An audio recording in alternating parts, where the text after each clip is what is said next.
ఆశ్చర్యకరమైన బైబిల్ పాఠంగా సంఖ్యాకాండము 27వ అధ్యాయం చదువుకుందాము.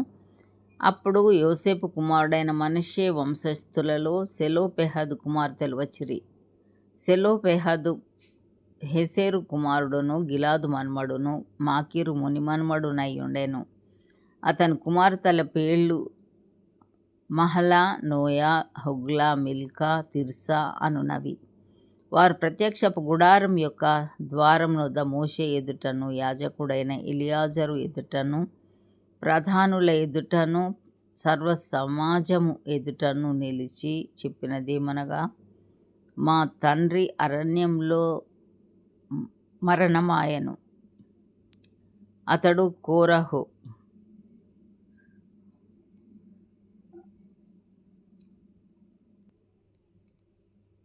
కోరహు సమూహంలో అనగా యెహోవాకు విరోధంగా కూడిన వారి సమూహంలో ఉండలేదు గాని తన పాపమును బట్టి మృతి పొందెను.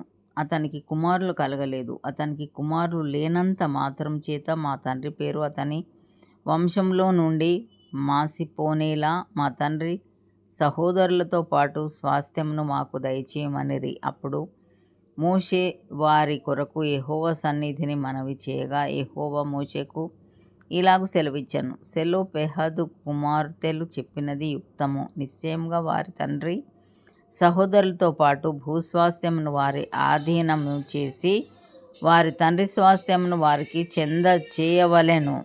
మరియు నీవు ఇశ్రాయేలీయులతో ఇట్లు చెప్పవలెను, ఒకడు కుమారుడు లేక మృతి పొందిన ఎడల మీరు వాని భూస్వాస్థ్యమును వాని కుమార్తెలకు చెంద చేయవలెను.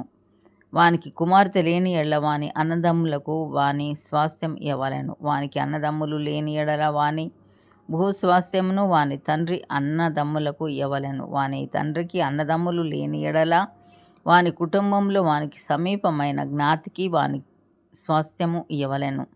వాడు దాని స్వాధీనపరచుకొనును. యెహోవా మోషేకు ఆజ్ఞాపించినట్లు ఇది ఇశ్రాయేలీయులకు విధింపబడిన కట్టడ. మరియు యెహోవా మోషేతో ఇట్లనెను, నీవు ఈ అబారీము కొండ ఎక్కి నేను ఇశ్రాయేలీయులకు ఇచ్చిన దేశమును చూడుము.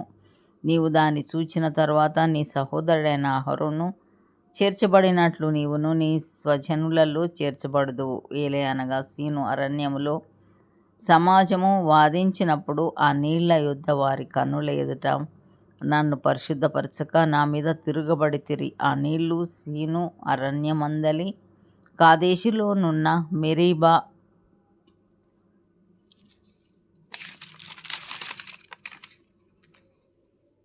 నీళ్ళే. అప్పుడు మోషే యెహోవాతో ఇట్లనెను, యెహోవా సమస్త మానవుల ఆత్మలకు దేవా, యెహోవా సమాజము కాపరి లేని గొర్రెల వలె ఉండకుండునట్లు ఈ సమాజం మీద ఒకని నియమించుము. అతడు వారి ఎదుట వచ్చుచు పోవచ్చు నుండి వారికి నాయకుడుగా ఉండుటకు సమర్థుడై ఉండవలెను. అందుకు యెహోవా మోషేతో ఇట్లనెను, నూను కుమారుడైన యెహోషువ ఆత్మను పొందినవాడు. నీవు అతన్ని తీసుకొని అతని మీద నీ చెయ్యి ఉంచి యాజకుడగు ఎలియాజరు ఎదుటను సర్వసమాజం ఎదుటను అతన్ని నిలవబెట్టి వారి కన్నుల ఎదుట అతనికి ఆజ్ఞ ఇమ్ము. ఇశ్రాయేలీయుల సర్వసమాజము అతని మాట వినునట్లు అతని మీద నీ ఘనతలో కొంత ఉంచుము. యాజకుడైన ఎలియాజరు ఎదుట అతడు నిలువగా అతడు యెహోవా సన్నిధిని ఊరీము తీర్పు వలన అతని కొరకు విచారింపవలెను. అతడును అతనితో కూడా ఇశ్రాయేలీయులందరినూ అనగా సర్వసమాజము అతని మాట చొప్పున తమ సమస్త కార్యములను జరుపుచుండవలెను. యెహోవా మోషేకు ఆజ్ఞాపించినట్లు అతడు చేసెను. అతడు యెహోషువను తీసుకొని యాజకుడైన ఎలియాజరు ఎదుటను సర్వసమాజం ఎదుటను అతన్ని నిలవబెట్టి అతని మీద తన చేతులుంచి యెహోవా మోషే ద్వారా ఆజ్ఞాపించినట్లు అతనికి ఆజ్ఞ ఇచ్చెను. ఇంతటితో ఈ దినం కొరకైన బైబిల్ పాఠము సరి.